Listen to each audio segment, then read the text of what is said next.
ऐसा कहते हैं कि महानता के बीज चरित्र में नजर आते हैं। मैं आपका दोस्त लक्ष्मीकांत मिश्रा लेकर आया हूँ एक छोटी सी कहानी। यूनान देश के अबडेरा नगर में एक अनाथ बालक लकड़ियाँ काटकर बाजार में बेचकर अपना पेट भरता था। दिन भर जीविका उपार्जन में ही उसका समय व्यतीत हो जाता था।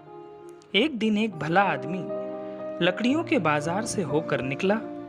उसने देखा एक बालक अपने सामने लकड़ियों का एक छोटा सा गट्ठर रखे हुए बेचने का प्रयत्न कर रहा है।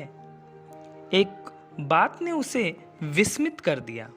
उसने देखा कि यह गट्ठर अन्यों की अपेक्षा बड़ी सुंदरता और कलापूर्ण ढंग से बंधा हुआ था। भला आदमी तनिक ठहर गया और लड़के की बुद्धि परीक्षा करने के लिए उसने पूछा, लड़के, इस गट्ठर को तुमने बांधा है क्या? लड़के ने कहा, हाँ, मैं स्वयं लकड़ी काटता हूँ, गट्ठर बांधता हूँ, प्रतिदिन इस बाजार में बेचकर अपना जीवन चलाता हूँ। तो उस भले इंसान ने कहा कि क्या तुम इसे खोलकर फिर से कलापूर्ण ढंग से बांध सकते हो? उसने कहा, हाँ बिल्कुल। और ये कहते कहते लड़के ने लकड़ी का गट्ठर खोल डाला। लकड़ियां इधर उधर बिखेर दी।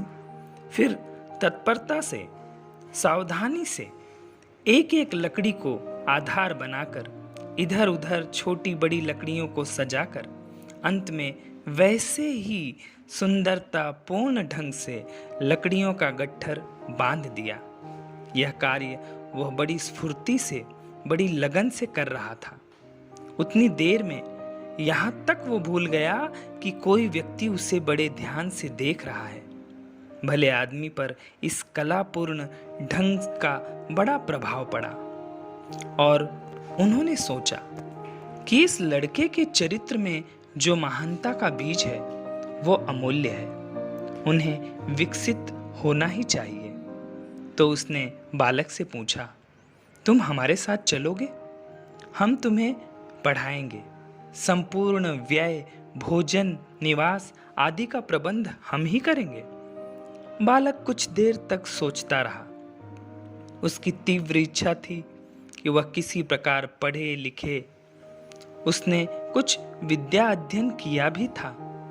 जीविका उपार्जन से जो समय बचता उसमें कुछ पढ़ता भी था। उसने स्वीकार कर लिया। भले आदमी ने उस बालक को अपने साथ ले लिया। उसकी सारी शिक्षा दीक्षा का प्रबंध स्वयं किया। वह उसकी आदतों पर मुग्ध था, स्वयं उसकी शिक्षा की देखरेख करता था। वह बालक विद्वान बना। बड़ा होने पर वह यूनान का महान दार्शनिक पैथागोरस कहलाया।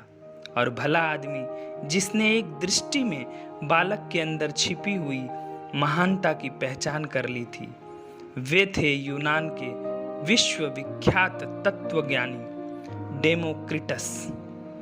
इस तरह से दोस्तों, बचपन में ही महानता के चरित्र नजर आ जाते हैं। तो कहानी सुनने के लिए मेरे चैनल को सब्सक्राइब कीजिए और सुनते रहिए हमेशा महान कहानियाँ, क्योंकि ध्यान है तो ज्ञान है, फिर आदमी महान है। धन्यवाद।